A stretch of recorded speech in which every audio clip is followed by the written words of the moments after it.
muhezagirwe. Amen. Amen. Je vais vous entendre plus fort. Amen. Ndashaka Nous avons kubumva. mangé. Amen. Twarariye. Nous sommes en bonne Amen. santé. Amen. Turi mfise amagara Et meza. celui qui était Amen. malade, Dieu l'a touché. N'urwaye Imana yamukozeko. Vous avez la foi ou pas? Murizera canke Celui nimwizera? qui était malade, Jésus l'a touché. Waragwaye Yesu Il yamukozeko. accomplira sa parole. Azosohoza ijambo ryiwe. Alléluia. Dieu est merveilleux ce matin. Imana yacu ni Nous nziza. allons voir combien Dieu est merveilleux aussi dans sa parole. Tugiye kubonera hamwe rero mu ijambo ryayo ukuntu Imana ni nziza cyane. Alléluia. Amen. La parole de Dieu en Jérémie 29, 13. Je vais continuer dans le thème de l'année. Ngiye kubandanya muri teme y'umwaka. Vous me chercherez Oui, et vous me trouverez. Amen. Yeremiya ibice 29 aravuga ngo muzondonga. Qu'est-ce que c'est merveilleux. Mbega ukuntu ari byiza. Vous me chercherez et vous me trouverez. muzondonga. Alléluia. Amen. Tu me chercheras et tu me trouveras. uzondonga. Que Dieu soit loué. Amen. Frères Imana et sœurs. yahabwa icubahiro. Dieu saurait se trouver. Imana iremera ko Amen. umuntu ayirondera Si vous ayironka. me cherchez de tout votre cœur, nimundonderana umutima si wanyu votre wose. cœur est brisé, Niba umutima wanyu umenetse, je vais me laisser trouver. Alléluia. nanje Il n'y a nzoreka pas à mundonke. désespérer Ntabyo gucika intege, parce que Dieu va se laisser voir. kuko Imana ishaka. Jérémie 29, kutwiyereka. verset 14a. Yeremiya ibice 29 umurongo wa 14 agace kayo C'est ce que je ka mbere. disais. Je me laisserai trouver par vous, dit l'Éternel. Nanje nzobabonekera nije uhoraho mbivuze. Amen. Amen. Des fois, quand on perd quelque chose, Rimwe na rimwe iyo umuntu abuze ikintu tu cherches partout, tu pensais que la chose pouvait se trouver.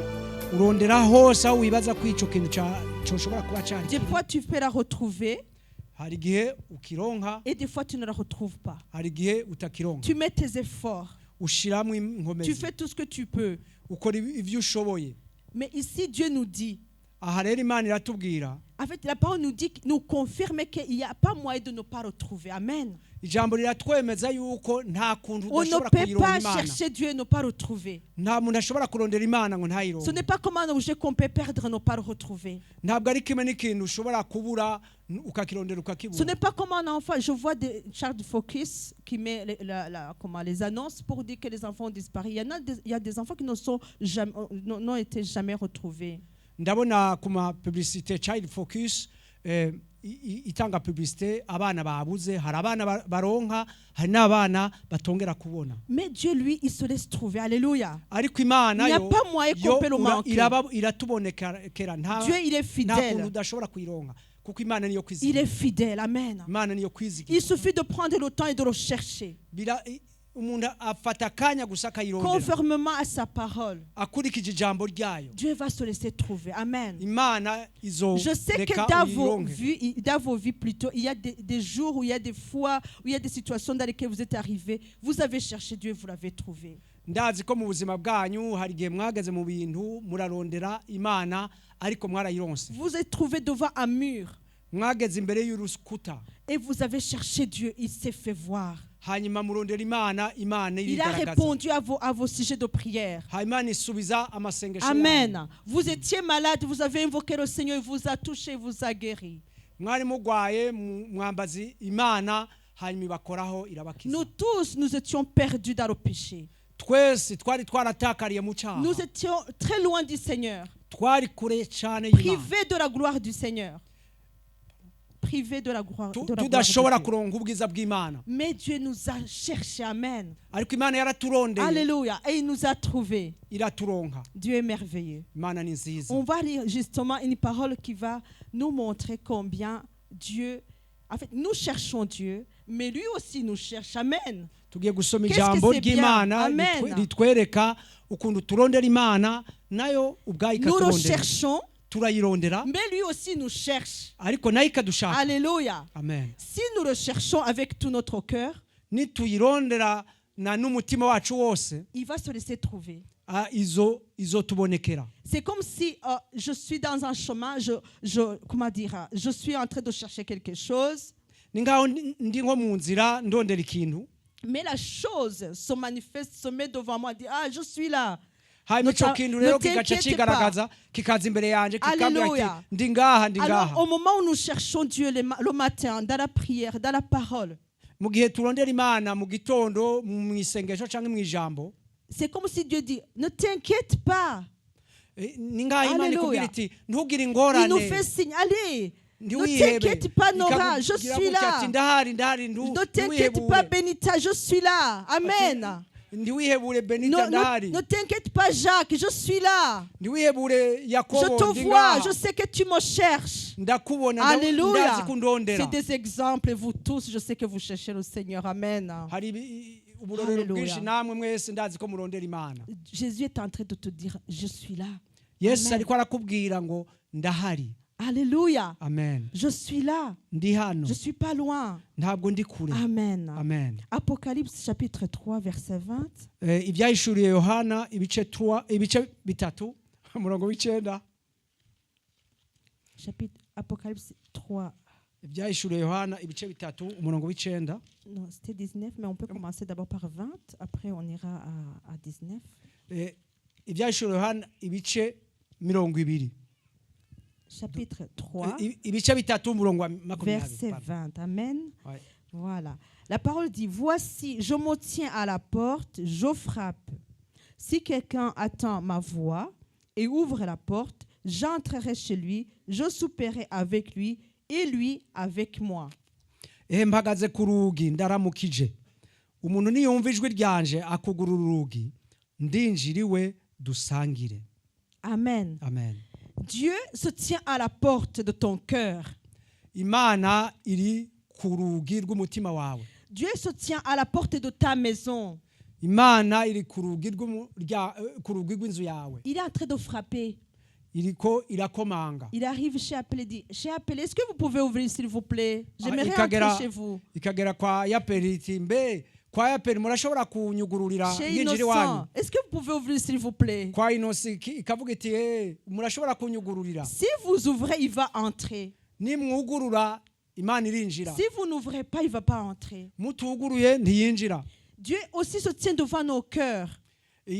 imana rero ihagaze imbere y'imitima yacu Il veut que nous puissions ouvrir nos cœurs. ishaka yuko twugurura imitima yacu Ici, j'ai donné l'exemple d'une famille.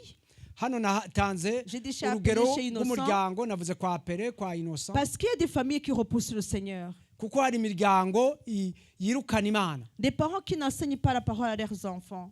abavyeyi batigisha ijambo Ou ry'imana les abana gens babo qui ne veulent pas croire dans le Seigneur. abantu badashaka kwizera umwami Ils poussent le Seigneur derrière leur porte. basunikira umwami inyuma y'imiryango Mais je sais yabo que nous essayons de chercher le Seigneur. Que Dieu soit loué.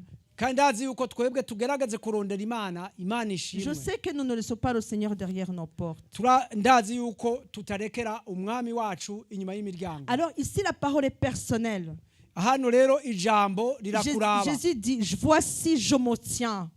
aha yesu aravuga ati mpagaze Je suis devant la porte de ton cœur. mpagaze ku rugi rw'umutima wawe Cette parole te concerne, toi qui es ici aujourd'hui. iri jambo rirakuraba wewe uri ngaho uyu munsi Jésus est devant la porte de ton cœur. yesu ari imbere Il te dit, y'urugi rw'umutima s'il wawe te plaît, laisse-moi entrer. arakubwira ati nyabureka reka ninjire Jésus dit, si quelqu'un entend ma voix et ouvre la porte, j'entrerai chez lui, je souperai avec lui et lui avec moi. yesu aravuga ati umuntu niyumva ijwi ryanje akugurura urugi ndinjira iwe dusangire Amen. amen Je vais souper avec lui et lui avec moi. Il y a une relation, je vais dire, de va et vient. aha rero yesu aravuga ati ndinjira iwawe nze dusangire aha rero havuga yuko yesu araza nawe mugasangira ku meza Amen. ku isahani imwe Jésus te cherche, mais toi aussi tu le cherches. yesu arakurondera ariko nawe Parce que uramurondera tu mets ton accord pour qu'il puisse venir en toi. kuko arashaka kuza muri wewe Alléluia. Amen. Dieu est merveilleux. imana yacu ni Alors nziza le verset 19 nous dit, moi je reprends et je châtie tous ceux qui m'aiment. Et donc dis-elle et répands-toi.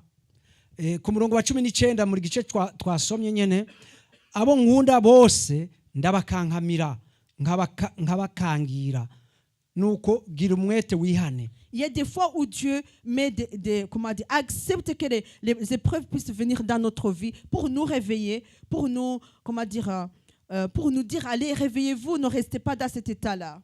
Hari igihe rero Imana yemera ko ibigeragezo bidushikira kugira ngo dushobore kwikangura ntitugume aho twari Et turi. il a envie que nous ayons du zèle à le chercher.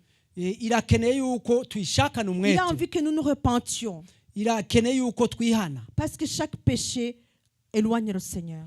Kuko icyaha cyose cirukana Imana. Que Dieu puisse nous aider. Imana idufashe. Nous allons lire une parole en Luc 19. Reka dusome ijambo ry'Imana riri muri Nous Luka, allons voir combien ibice cumi Dieu n'icyenda. est merveilleux encore une fois. twongere tubone ukuntu Imana ari nziza. C'est une parole que vous connaissez très bien. Ni ijambo muzi neza, C'est la rencontre de Jésus et Zachée. ni ijambo rivuga uguhura kwa Yesu na Zakayo. Amen. Amen. On va lire tout doucement. Reka dusome buke buke. Jésus étant entré dans Jéricho, traversait la ville. Ashiki Yeriko ariko arahaca. Et voici un homme riche appelé Zachée, chef de publicains. Hari umuntu yitwa Zakayo yari umutoza kori mukuru kandi yari umutunzi.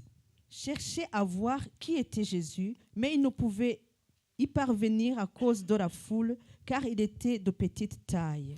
Ageza kuraba Yesu ngo amenye uko asa, bimwangira kubw'ishengero kuko yari mugufi.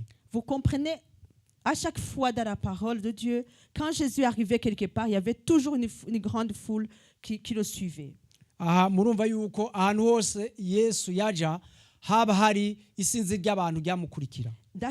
À son époque, tout le monde savait, je vais dire, les gens qui habitaient aux alentours de là où Jésus passait, ils avaient quand même entendu que Jésus faisait des miracles, qu'il était comme une personne très spéciale. Abantu bose rero bari baramaze kumenya ko Yesu yari umuntu adasanzwe, bumvise haciye baja kumurondera. Alors Zachée était un homme, je vais dire, qui gérait l'argent public. Zakayo rero yari umutoza kori. En fait, il était tout petit. Yari mugufi cyane. Il avait envie de rencontrer Jésus. Ariko akaba yarifuza guhura na Yesu. Vous avez compris, il a eu le désir, il a eu l'envie de le voir. Yifuje yagize ugushaka kumubona. Et sachant que Jésus était toujours entouré de personnes, kubera ko yarazi yuko Yesu igihe cyose haba hari abantu bari ruhande rwiwe. Alors il a eu une idée. Hanyuma agira icyiyumviro. Au verset 4. Ku murongo wa 4. Il courut en avant et monta sur un sycomore pour le voir, parce qu'il devait passer par là. Arirukanga aje imbere yurira igiti citwa umusukomora ngo amurabe kuko yagira ace muri iyo nzira. Vous comprenez? C'était un homme très riche, parce que la parole nous l'a même précisé. Murumva rero ijambo rimaze kubidusobanura yuko yari umugabo atunze. Il met sa richesse à côté, sa gloire, son honneur à côté. Ashira ku ruhande ubutunzi bwiwe, icubahiro ciwe. Et comme il venait d'apprendre que Jésus allait passer par Jéricho, kubera ko yari yumvise ko Yesu agiye guca i Yeriko, il alla monter sur un arbre. Agenda yurira igiti. Il s'est dit, moi, je suis tout petit. Yibwiye ati jewe ndi mugufi, je ne pourrais pas le voir. Sinoshobora kumubona. Mais le zèle était dans son cœur. Amen. Ariko yari afise umwete mu mutima wiwe. Imaginez un grand homme comme ça qui est reconnu. Mwumve umuntu akomeye gutyo azwi. Qui va percher, monter un arbre.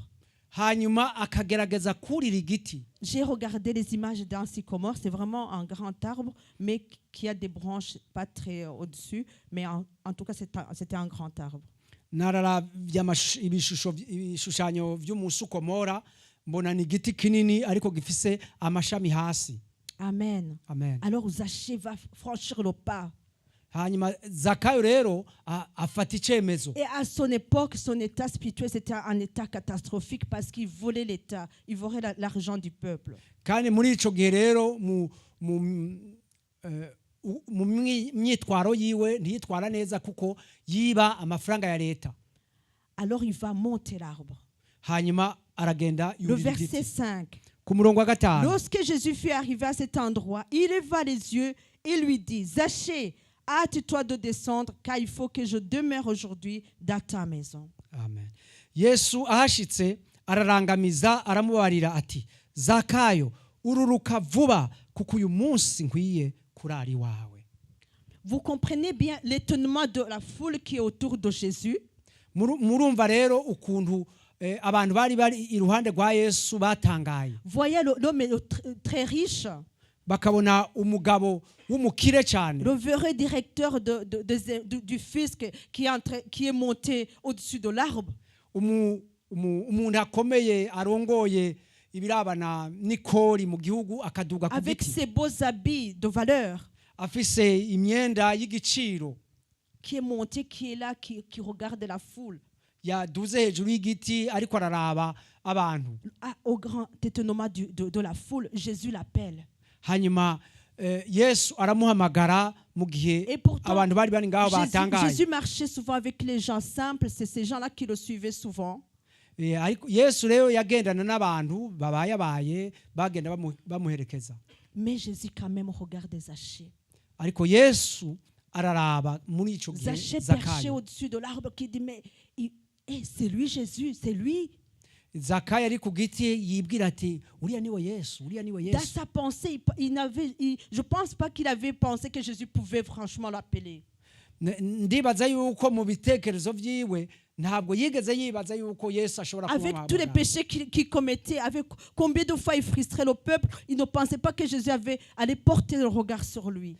n'ivyaha afise vyose ukuntu yiba abanyagihugu ntabwo yashobora kwibaza yuko Yesu aza gufungura amaso akamuraba ari mu Mais giti. à son grand étonnement, Jésus dit, Zachée, hâte-toi, viens, je vais chez toi aujourd'hui. Amen. Yesu rero yaramutangaje amubwira ati Zakayo, Zakayo, nyaruka uze tujani wawe. Jésus, n'est-ce pas qu'il est merveilleux?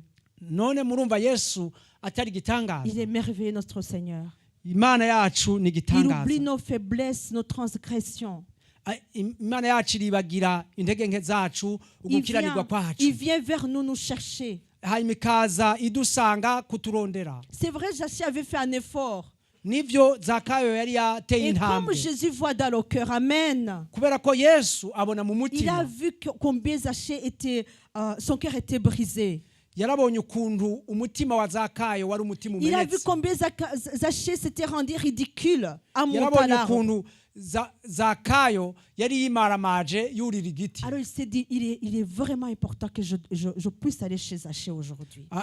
Yesu aribwira ati birakwiye konja kwa Zakayo uyu munsi. Ici, on peut y apprendre beaucoup de leçons. Aha turashobora kuhakura amasomo menshi. Je veux dire, quel que tu sois, quelles que soient tes forces, quelles que soient tes capacités, quelle que soit ta taille, Uko umeze kose, uko uresha, uko ubwenge bwawe cyangwa ubushobozi bwawe, quels que soient tes péchés, uko ibyaha byawe byoba bingana, Jésus porte son regard sur toi. Amen. Yesu ariko arakuraba, Alléluia. ashize amaso kuri Il ne wowe. regarde pas tes faiblesses là que toi tu vois. Ntabwo araba intege nke zawe uri kurara Et ubona. chacun se connaît très bien. Umwe wese arizi. Chacun connaît ses faiblesses. Umwe wese arazi intege nke Mais ziwe. Jésus ne regarde pas cela. Ariko Yesu ntabwo ari caraba. Amen. Il regarde le lendemain. Demain, comment tu vas être. Amen. Yesu araba uko uzoba umeze ejo. Souvent, nous les hommes, on aime rabaisser, remettre en bas chaque fois. Cyane cyane twebwe abantu turakunda gushira abantu Surtout quand hasi. quelqu'un fait une erreur. Cyane cyane iyo umuntu akoze ikosa. Nous aimons rappeler les choses. Ah, tu avais fait ça. Ah, toi, tu es comme ça. Ah, il est comme ça. Turakunda kwibutsa ibyo umuntu aba yarakoze ngo urazi ibyo wakoze ngo wari wakoze gutya wari warakoze gutya. Mais non, Jésus, lui, ne regarde pas cela. Yesu ntabwo araba Ce ibyo. qu'il a envie, c'est que tu viennes à lui. Icyo ashaka Amen. nuko uzumugana. Viens, tu as de la valeur devant le Seigneur.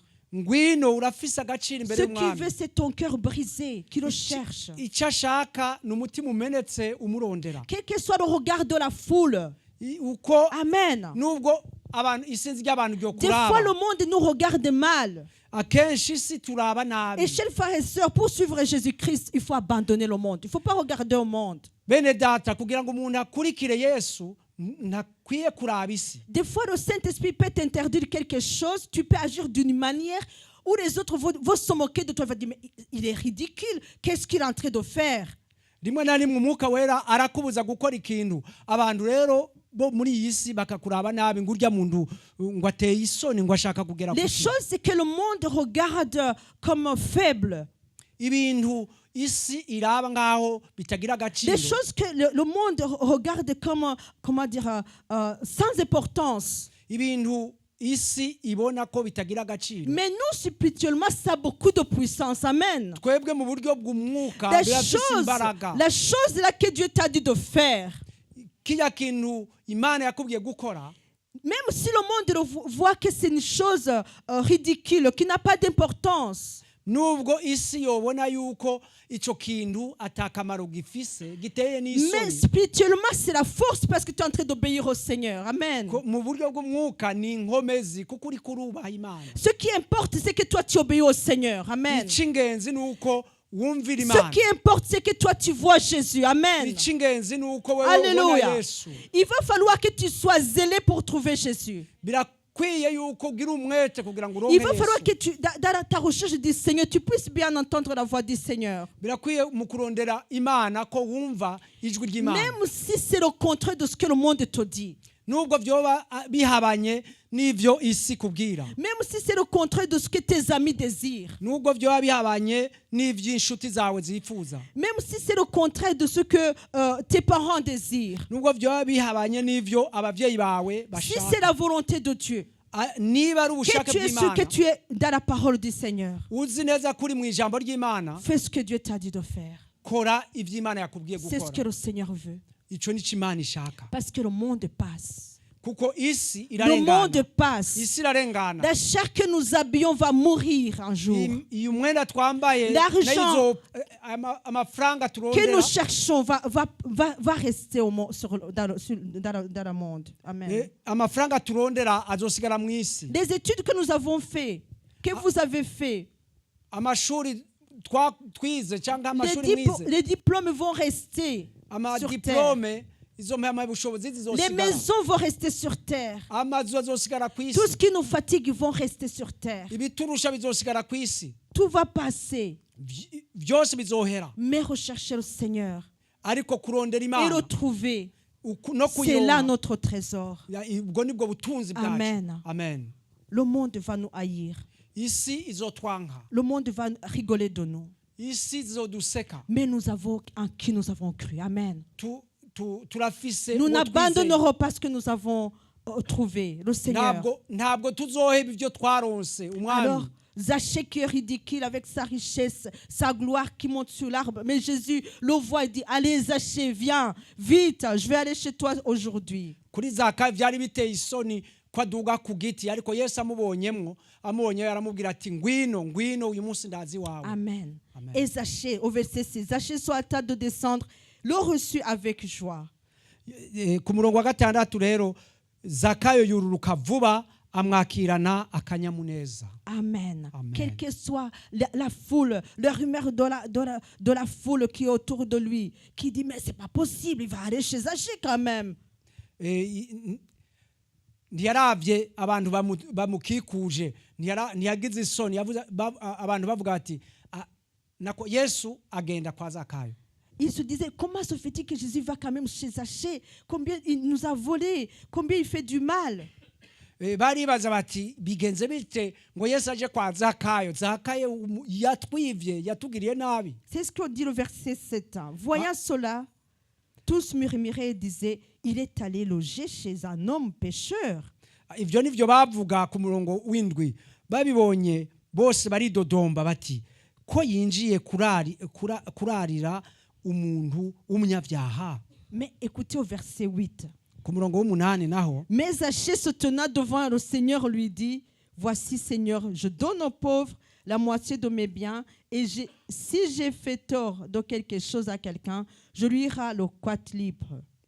Zakayo arahagarara abwira umwami Yesu ati, raba mugenzi, umugabane w'itunga ryanje ngira ndawuhe aboro, kandi umuntu wese nagunze ndabimurihekane. Jésus lui dit au verset 9, le salut est entré aujourd'hui dans ta maison, parce que celui-ci est aussi un fils d'Abraham, car le Fils de l'homme est venu chercher et sauver plutôt ce qui était perdu. Amen. yesu ku murongo w'icenda yesu amuvuga ko ati uyu munsi agakiza gashyitse muri iyi nzu kuko uyu nawe ari umwana wa Aburahamu. Amen. Amen. Zachée descend l'arbre. Alléluia. Zakayo amanuka ku giti, Alors il se tient devant Jésus. hanyuma aje imbere ya Tous les yesu. regards sont sur Zachée. Amaso yose y'abantu bari bari ngaho bose Certains sont en yari train de kuri dire, mais c'est Zakayo. pas possible, lui il m'a volé. Bamwe bavuga bati ntibishoboka uriya Mais dans le yaranyivye. cœur de Jésus dit, moi je t'ai pardonné. Mu Amen. mutima wa yesu ho havuga ati narakubabariye jewe. Zachée humblement, il va devant le Seigneur. Zakayo aciye bugufi aje imbere Vous vous y'umwami. imaginez Zachée qui est suivi par Jésus et ses disciples et toute la foule. Amen. Muribaza mu vyumviro yesu akurikiwe na Zakayo n'abantu n'ishengero ry'abantu ryari rihari. Zachée qui est devant parce qu'il allait montrer à Jésus sa maison. Zakayo yari imbere kuko Amen. niwe yaragiye kwereka Quand yesu inzu Dieu, yiwe. Jésus te voit, Amen. Iyo yesu Il akubonye t'honore, Alléluia. aguhesha icubahiro. Quand tu as le cœur brisé devant le Seigneur, Iyo ufise umutima umenetse imbere y'umwami Jésus t'honore. yesu aguha Alléluia. icubahiro.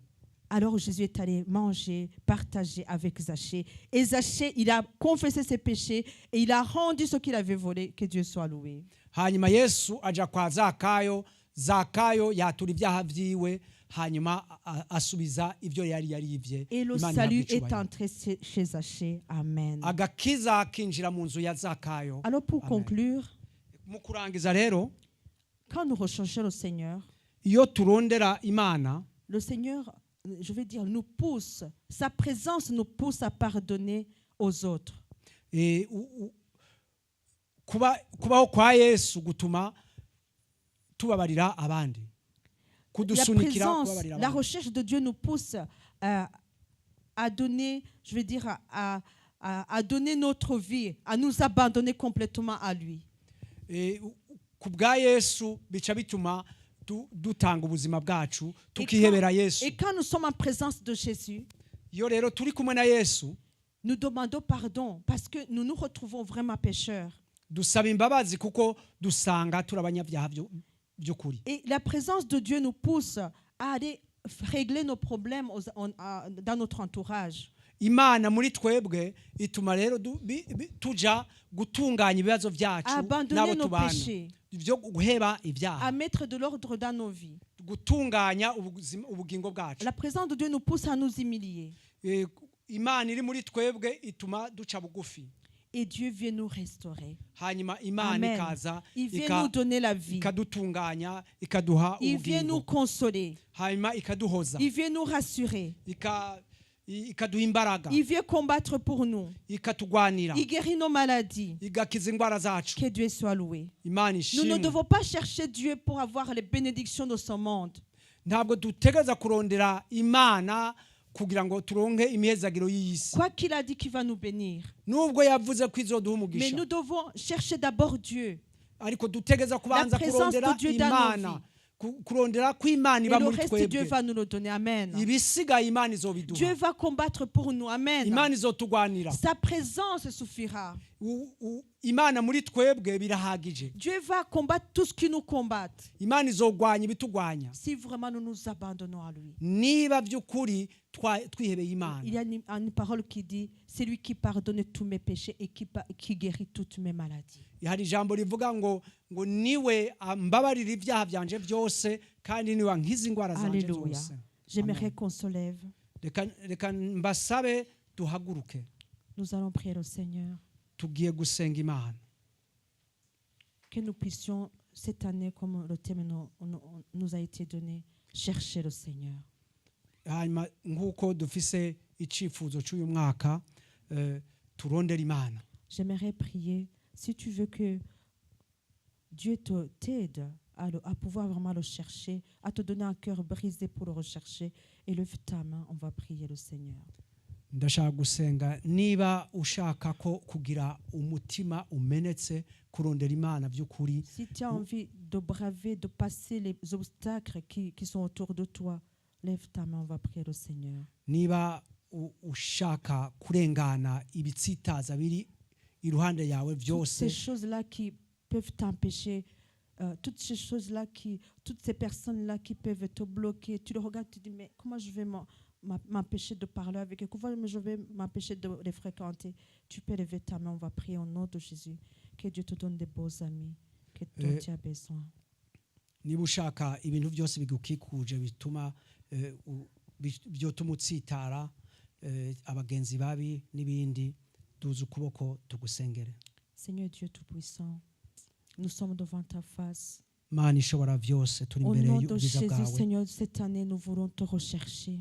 Mu izina rya Yesu umwaka turashaka Nous voulons, Seigneur, kurondera, te rencontrer. turashaka guhura nawe, Nous voulons, Seigneur, que tu nous fasses avancer. turashaka gutera imbere, Encore un pas avec toi, Jésus. twongere iyindi ntambwe Nous savons nawe. bien que tu nous cherches, Seigneur. Turazi kuturondera. Seigneur, je te prie au nom de Jésus-Christ.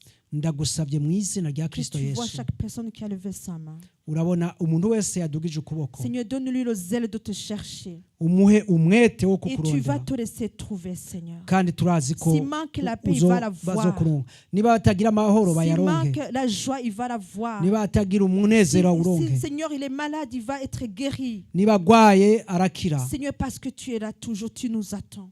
kuko uhora ngaho Fortifie iminsi yose ton peuple, dutegereje. Fortifie ton peuple. Imbaraga ubwoko Mets les bwawe, beaux amis devant ton peuple. shira abagenzi beza imbere y'ubwoko Éloigne les bwawe, mauvais amis, Seigneur. shira kure abagenzi babi, Éloigne les choses qui éloignent ton peuple de toi. igiza kure ibintu bishira Que kure le ubwoko bwawe. Saint-Esprit fortifie chaque personne qui est devant Umwuka toi. wera akomeze umuntu wese yadugije Nous attendons, ukuboko. Seigneur, ce que tu vas faire au milieu de ton peuple cette année. Turarindiriye mwami ico uzokora hagati mu bwoko Nous bwawe. allons mwaka. entrer dans une année de gloire. Tugiye kwinjira mu mwaka Parce que, w'icubahiro, Seigneur, nous allons te chercher et tu vas te laisser trouver. kuko tuzokurondera nawe uzotwiyereka. Merci pour ta présence, Seigneur. Urakoze kuri Parce hagati que muri tu twe, nous entends au nom de urakumva Jésus-Christ. uratwumva, urakoze mu izina rya Amen. Yesu, amen, amen. Amen. Amen. Nous restons debout pour terminer. Reka tugume duhagaze mu kurangiza. Père éternel, nous te rendons grâce. Data wa twese turagushimira, Merci parce que tu as été avec nous depuis le début.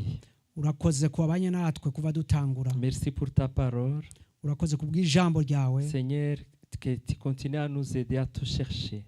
Bandanye udufasha tukurondere, Que ça ne reste pas les choses théoriques, Seigneur. ntibibe ibintu by'amagambo. Mais nous voulons, Seigneur, que cette année 2023, Turashaka mwami mu mwaka wa que 2023 nous puissions te chercher pratiquement tukurondere bifadika, par nos actes, dukoresha ibikorwa par byacu nos paroles n'amajambo yacu, et nos attitudes, n'imifato yacu avec tout notre cœur, n'umutima wacu wose, comme Zachée l'a fait.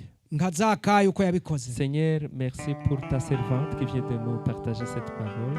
Mwami urakoze kubwo umuja wawe ahejeje kuduha ijambo Nous te ryawe. demandons de la bénir. Turagusabye ngo umuhe umugisha, Bénis l'officiant du jour. uhezagire umurongozi w'uyu munsi, Seigneur, bénis toute personne qui a œuvré dans cette maison ce matin. uhezagire uwo wese yagize icyo akora muri iki gitondo mu nzu yawe. Seigneur, nous te prions aussi de bénir spécialement nos visiteurs. Turasenze kugira ngo uhe umugisha utagabanije abashitsi bacu, Que le fait qu'ils sont venus dans ta maison kuba baje ngaha mu nzu yawe, et que tu leur donnes ce que l'argent ne peut pas acheter. ubahe iby'amafaranga adashobora kugura. Seigneur, nous te prions pour chaque personne présente ici, Mwami turasenze ku muntu wese ari hano, que tu la bénisses aussi. umuhezagire. Maintenant que nous allons nous séparer, Ubu rero tugiye gutandukana, nous te demandons de marcher devant nous, turagusabye ngo ugendere imbere yacu que nous puissions nous revoir avec de nouvelles actions de grâce. kugira ngo twongere kuzohura dufise amashimwe C'est mashasha. dans le nom de Jésus, Ni mu izina rya Yesu notre Seigneur, umwami wacu que nous avons prié, Père. twagusenze data, Amen. amen. Allez dans la paix du Seigneur Mugendane mu mahoro y'umwami. et nous allons nous revoir mercredi Kuwa gatatu dans la réunion de prière. mu masengesho. Mais n'oubliez pas que ce soir et lundi, il y a le deuil de la famille de Festus. Ntimwibagire ko uyu munsi n'ejo hariho ikiriyo